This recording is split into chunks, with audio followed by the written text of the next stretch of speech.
This video tutorial explains the Vectorscope functions of the CINENORM series monitors.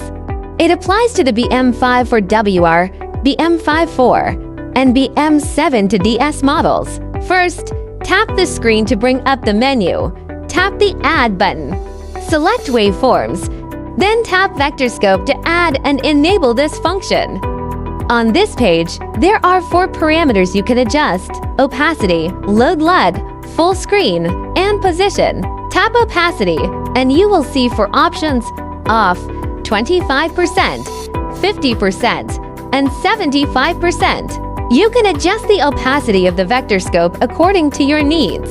Tap Load LUT to view the color distribution after using the LUT function. Turn off Load LUT to view the color distribution of the original image displayed. Tap Full Screen to view a more detailed Vectorscope. Tap Position to customize the position of the Vectorscope on the screen.